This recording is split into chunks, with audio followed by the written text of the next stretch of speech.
పాకిస్తాన్ దుర్మార్గం ఏంటి? America vice president JD Vance భారత్ల పర్యటన సందర్భంగా మన ప్రధానమంత్రి సౌదీ అరేబియాలో ఉండగా కశ్మీర్ని ఇంటర్నేషనలైజ్ చేయాలి అన్న కాన్స్పిరసీతో పాక్ ప్రేరేపిత తీవ్రవాదులు లష్కర్ ఈ తోయిబాకు అనుబంధంగా ఉండేటువంటి ఆర్గనైజేషన్ ఈ అటాక్ చేసింది. షాడో ఆర్గనైజేషన్ అంటారు. అందువల్ల పాక్ లింక్ చాలా క్లియర్గా కనబడుతోంది. పాక్ ఆర్మీ చీఫ్ అసీం మునీర్ దుర్మార్గంగా మాట్లాడిన విత్ ఇన్ డేస్ ఈ ఇన్సిడెంట్ జరిగింది. అందువల్ల ఖచ్చితంగా పాకిస్తాన్ లక్ష్యము కాశ్మీర్ని ఇంటర్నేషనలైజ్ చేయాలని వాడి భాషలో వాడికే సమాధానం చెప్పాలి. ఏం సమాధానం చెప్పాలంటే ఇదే అకేషన్ ఉపయోగించుకొని పాకిస్తాన్ టెర్రరిస్ట్ స్టేట్ అని ప్రపంచానికి చూపగలగాలి. ఎందుకంటే ఇవాళ వెస్ట్రన్ కంట్రీస్ ముఖ్యంగా అమెరికా డబుల్ స్టాండర్డ్స్ ఉంటుంది. ఒకవైపు మనకు F-35 యుద్ధ విమానాలు ఇస్తూ పాకిస్తాన్కి F-16 ప్యాకేజ్ ఇచ్చారు ట్రంప్. విచిత్రం ఏంటంటే బైడెన్ ప్రభుత్వము చేసిన ప్రతి పనిని రివర్స్ చేస్తున్నారు ట్రంప్. కానీ పాకిస్తాన్కు సాయం విషయంలో మాత్రం సేమ్ వైఖరి. మీకు బైడెన్ $450 మిలియన్ F-16 ప్యాకేజ్ ఇస్తే ట్రంప్ $393 మిలియన్ ప్యాకేజ్ ఇచ్చాడు.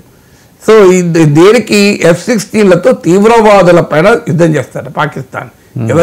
ఎవరిని పిచ్చోళ్ళని చేయదలుచుకున్నాడు అమెరికా. సో F-16లతో తీవ్రవాదుల మీద దాడి చేస్తారు. ఎవడైనా మన అభినందన్ వర్తమాన్ పైన అటాక్ జరిగినప్పుడు చూడలేదు.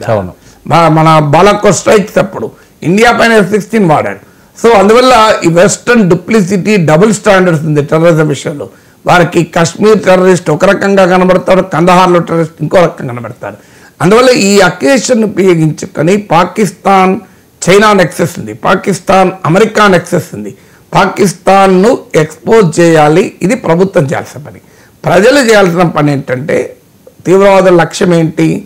మతపరమైన ప్రదేశాలను టార్గెట్ చేస్తారు. అక్షర్ధాంపై దాడి చూసాం మనం. వాళ్ళు ఎక్కడైనా మీరు చూడండి, తీవ్రవాదులు ఎప్పుడు కూడా పుణ్యక్షేత్రాలని మతపరమైన ప్రాధాన్యత కలిగిన క్షేత్రాలపైన అటాక్ చేస్తారు. ఎందుకంటే మతపరమైన విభజన తెచ్చి మత విద్వేషాలు రగిలించి సమాజాన్ని నిట్ట నిలువున మతం పేరిట చీల్చి పబ్బం కలపాలని. అందువల్ల ఆ అవకాశం ఎట్టి పరిస్థితుల్లో భారతదేశంలో ప్రజలు ఇవ్వకూడదు. భారతదేశంలో ప్రజలు ఇది భారతదేశం పైన దాడి. సో తీవ్రవాదానికి మతం లేదు, తీవ్రవాదులు వారి కాన్స్పిరసీ ఒకటే. అందువల్ల తీవ్రవాదాన్ని తీవ్రవాదంగానే చూసి భారతీయ సమాజం ఐక్యంగా దీన్ని ఎదుర్కోవాలి. ఎందుకంటే తీవ్రవాద లక్ష్యం ఏంటి? ప్రజల్ని విభజించాలి. అందువల్ల మనం విడిపోతే, మనం విద్వేషాగ్ని రగిలించుకుంటే తీవ్రవాదుల పబ్బం గడుస్తుంది. అందువల్ల దాన్ని ఎట్టి పరిస్థితుల్లో మనకు అవకాశం ఇవ్వద్దు. మూడవది, కాశ్మీర్ ప్రజల్ని భారతదేశం వారి హృదయాలను గెలుచుకోవాలి. ఎందుకు అంటే ఇది కేవలం భారత్ పైన, కాశ్మీరేతర భారత్ పైన మాత్రమే దాడి కాదు, కాశ్మీర్తో కూడిన భారత్ పైన దాడి, కాశ్మీర్ సహిత భారత్ పైన దాడి. ఇలా టూరిస్టులను ఆపితే ఎవరికి నష్టం? భారతదేశం నష్టమా? ఆంధ్రప్రదేశ్ నష్టమా? తెలంగాణ నష్టమా? జమ్మూ కాశ్మీర్కే నష్టం కదా. ఇలా వాళ్ళ ఎకానమీ దెబ్బతింటుంది కదా. దీనికి ఇప్పుడు అమర్నాథ్ యాత్ర సందర్భంగా అనేక మంది ముస్లిం సోదరులకు కూడా అది ఉపయోగించుకుంటారు. ఇప్పుడు అక్కడ చనిపోయిన వాళ్ళలో డోలీ వాళ్ళ ఉన్నారు, అక్కడ టీ అండ్ మీకు స్నాక్స్ అమ్ముతున్న వాళ్ళు ఉన్నారు. సో వాళ్ళని కూడా చంపేస్తారు కదా. సో అందువల్ల ఎవరికి వాళ్ళ ఉపాధిని దెబ్బతీస్తున్నారు కదా. జమ్మూ కాశ్మీర్ ప్రజల జీవనోపాధిని దెబ్బతీస్తున్నారు కదా.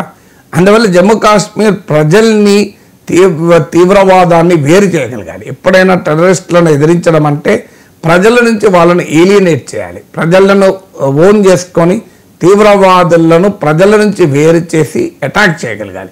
అందువల్ల ఇది ఒక బిగ్ అటాక్. ఇప్పటికిప్పుడు రాజకీయపరమైన విమర్శలకు తావు లేకుండా ప్రజలు, రాజకీయ వ్యవస్థ ఐక్యంగా ఈ క్రైసిస్ సిచ్యువేషన్ ఎదుర్కోవాలి.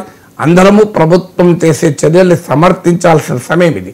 When it comes to attack on nation, పార్టీలు లేవు, మతాలు లేవు, కులాలు లేవు, భాషలు లేవు, ప్రాంతాలు లేవు, భారతీయులంతా ఒకటే. అందువల్ల ఇది భారతదేశం పైన దాడి, భారతీయులంతా ఐక్యంగా ఎదుర్కోవాలి. సార్, ఈ యుద్ధం జరిగిన నేపథ్యం, ఈ ఉగ్రమూకలు భారత్ పాకిస్తాన్ యుద్ధానికి దారితీసే అవకాశం ఉంటుంది. చాలా మంది ఆ రకంగా కూడా ప్రచారం, అది ఎగ్జాగరేషన్. యుద్ధానికి ప్రతి తీవ్రవాద ఘటన యుద్ధానికి దారి తీస్తుంది అని మనం ఎగ్జాగరేట్ చేయకూడదు. ఎందుకంటే ఈ సోషల్ మీడియా యుగంలో ఇదొక దుర్మార్గం. లేనిది ఉన్నట్టుగా చూపి దాన్ని హైప్ చేయడం. సో సెక్యూరిటీ సిచ్యువేషన్ పైన ఎప్పుడు కూడా ఎగ్జాగరేట్ చేయకూడదు, ఎందుకంటే అది చాలా సెన్సిటివ్ అంశం. సో మీకు పుల్వామా దాడి తీసిందా? సో చాలా తీవ్రవాద దాడులు జరుగుతుంటాయి. మనం తీవ్రవాద దాడి జరిగినప్పుడల్లా యుద్ధానికి దాడి తీస్తుంది. ఎందుకంటే ఇది యుద్ధం చేసే దమ్ముంటే ఈ సమస్య ఎందుకు వస్తుంది? పాకిస్తాన్కి నిజంగానే యుద్ధం చేసే దమ్ముంటే ఏం జరుగుతుందో 71 బంగ్లాదేశ్ వారప్పుడు చూసాం, కార్గిల్ వారప్పుడు చూసాం కదా.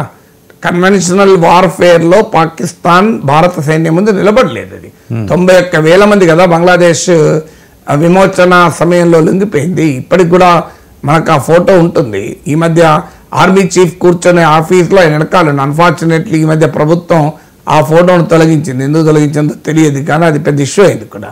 సో ఎందుకంటే అది బహుశా కాంగ్రెస్ ప్రభుత్వం, ఇందిరాగాంధీ ప్రభుత్వం ఉన్నప్పుడు జరిగిన సంఘటన కనుక ఆ పార్టీ క్రెడిట్ పోతుంది అనుకున్నారో ఏమో, కానీ బీజేపీ ప్రభుత్వం దాన్ని తొలగించింది. అన్ఫార్చునేట్లీ అది ఆర్మీ చీఫ్ కూర్చున్న సీట్లో వెనకాల ఉండేది.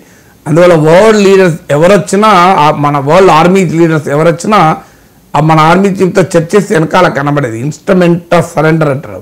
అంటే ఆ సరెండర్ లొంగిపోతున్నప్పుడు పాకిస్తాన్ ఆర్మీ హైయెస్ట్ అధికారి సంతకాలు పెడుతున్నాడు ఇండియన్ ఆర్మీ ముందు లొంగిపోతున్నట్టు. సో అందువల్ల ఇది ప్రాక్సీ వార్ అంటారు. దీన్ని ఏమంటారంటే ముసుగు యుద్ధం. ఒక రకంగా డైరెక్ట్గా యుద్ధం చేసే పరిస్థితి లేదు కదా. ధైర్యం అంటే ఈ దాకా ఎందుకు వస్తుంది?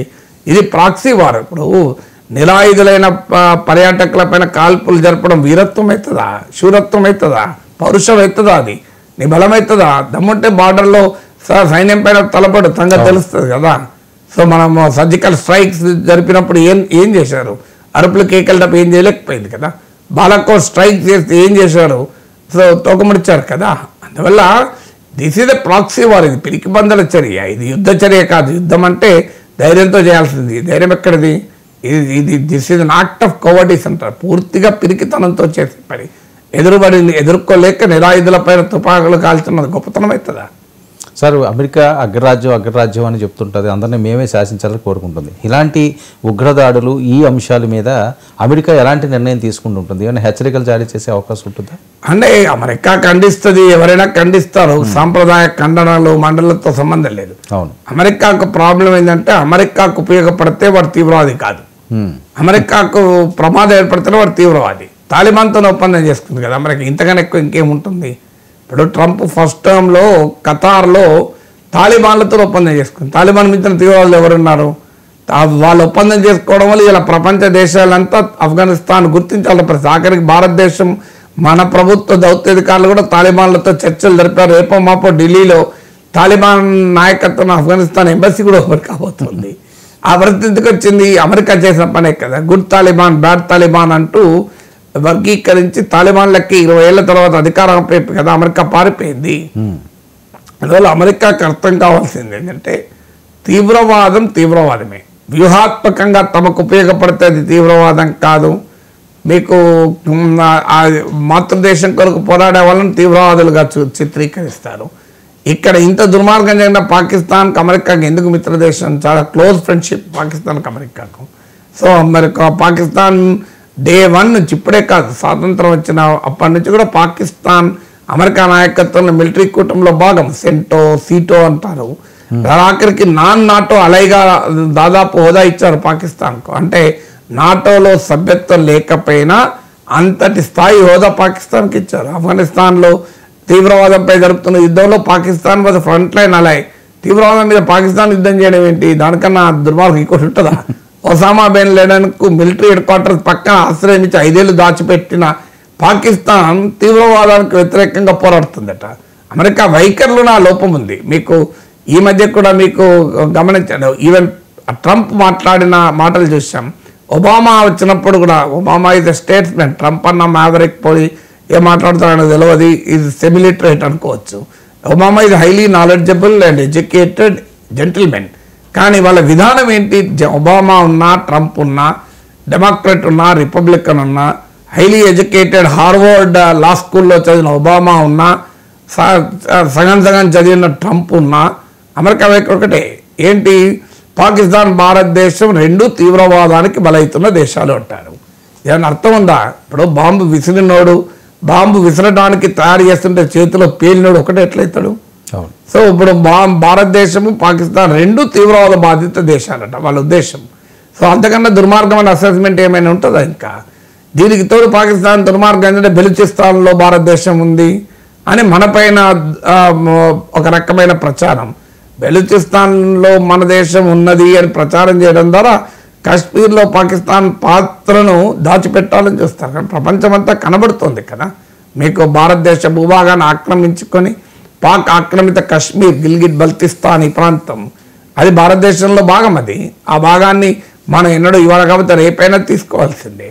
అందువల్ల పాకిస్తాన్ పట్ల అమెరికా వైఖరిలో మార్పు రావడం అంత సులభం కాదు. ఎందుకంటే వారి వ్యూహాత్మక ప్రయోజనాలకు ఉపయోగపడేటప్పుడు అమెరికా తీవ్రవాదులతో కూడా స్నేహం చేస్తుంది. జార్జ్ బుష్ ఆ రోజుల్లో ఒక స్టేట్మెంట్ ఇచ్చాడు. అప్పుడు తాలిబాన్ పైన యుద్ధం చేసినప్పుడు, మీకు వరల్డ్ ట్రేడ్ సెంటర్ పైన దాడి జరిగినప్పుడు కూడా అమెరికన్ ప్రెసిడెంట్ అన్న మాటలేంది, యూ టెల్ మీ మీకు are you with the terrorist are you with the America అని పిలిపించారు అమెరికా ప్రెసిడెంట్స్ ఎప్పుడైనా. నేను ఆ రోజే చెప్పాను ఇద్దరు ఒకే వైపు ఉన్నారు కదా, మళ్ళీ వేరే ఏంటని. ఇప్పుడు ప్రూఫ్ తాలిబాన్తో ఒప్పందం చేస్తున్నప్పుడు ఎటువైపు ఉన్నారు? అమెరికా తీవ్రవాదులు ఒకే వైపు ఉన్నారు కదా. ఎందుకంటే అమెరికా స్వభావం ఏంటంటే మీకు సిరియాలో బషర్ అల్ అసద్ ప్రభుత్వానికి వ్యతిరేకంగా పోరాడుతున్నటువంటి అల్ ఖైదా ఫైటర్స్ కూడా అమెరికా మద్దతు ఇచ్చింది. ఇలా సిరియాలో అధికారంలో ఉన్న HTS అంటారు, అతని బ్యాక్గ్రౌండ్ ఏంటి? మీకు ISIS నాయకుడు ఫౌండర్ పంపితే సిరియాకి వచ్చాడు, వాది అల్ ఖైదా ఫైటరు. మరి వాళ్ళ వెనకాల అమెరికా లేదా? సో అమెరికా ఆఖరికి అల్ ఖైదా ఫైటర్స్ కూడా మద్దతు ఇచ్చేటువంటి పరిస్థితి చూసి, ఎందుకు సిరియాలో రష్యా అనుకూల, ఇరాన్ అనుకూల బషర్ అల్ అసద్ ప్రభుత్వానికి వ్యతిరేకంగా పోరాడుతున్నాడు కనుక వాడు తీవ్రవాది కాదు, వాడు మన మిత్రుడే. సో అలాంటి వైఖరి అమెరికా తీసుకుంటున్నది. అదే దురదృష్టం ఏంటంటే డెవలప్డ్ నేషన్స్కు వాళ్ళకు దేశ శ్రేయస్సు కన్నా కూడా సూపర్ పవర్స్ అమెరికా కావచ్చు, చైనా కావచ్చు, రష్యా కావచ్చు, అగ్రరాజ్యాలకు ఉండే లక్ష్యం ఏంటంటే వాళ్ళ వ్యూహాత్మక ప్రయోజనాలకు ఉపయోగపడినప్పుడు వారి తీవ్రవాదాన్ని ప్రోత్సహించే దేశం పట్ల కూడా అలాగే ఉంటారు. ఇలాంటి బద్మాసులను సృష్టిస్తే పాకిస్తాన్ అంటున్నాను ఏం జరుగుతుంది? వరల్డ్ ట్రేడ్ సెంటర్ దాడి చూసాం. పాకిస్తాన్ కూడా ఇలాంటి తీవ్రవాదులను ఒక బద్మాసులను సృష్టిస్తే ఇలా పాకిస్తాన్ పరిస్థితి ఏంటి? కుక్కలు చింపిన విస్తర్లాగా మారిపోయింది కదా. సో మొన్న అసీం మునీర్ అంటాడు పాకిస్తాన్ వేరు, ఇండియా వేరు అంటాడు. నిజమే వేరే. ఎందుకంటే భారతదేశం సత్యనాథేళ్ళ, ఓ సుందర్ పిచ్చయ్య, ఓ ఇంద్రా నూయి, ఓ శంతను నారాయణ, ఓ పరాగ్ అగర్వాల్ అని మైక్రోసాఫ్ట్, గూగుల్, పెప్సీ, మీకు అడోప్ అండ్ ఇలాంటి వాళ్ళని సృష్టించింది కదా నాయకత్వాన్ని. ట్విట్టర్ వీళ్ళందరూ సీఈఓలను భారతదేశం అందించింది. పాకిస్తాన్ అందించింది ఏంటి? ఓ హఫీజ్ సయీద్, ఒక డేవిడ్ హెడ్లీ, ఓ తహూర్ రానా, మీకు ఒక మసూద్ అజర్, ఇలాంటి వాళ్ళ దుర్మార్గులందరినీ అందించింది కదా. సో పాకిస్తాన్ ప్రొడ్యూస్ చేసింది ప్రపంచానికి ఎవరు? కరడుగట్టిన తీవ్రవాదులను అందించింది. భారతదేశము కార్పొరేట్ దిగ్గజాలను అందించింది.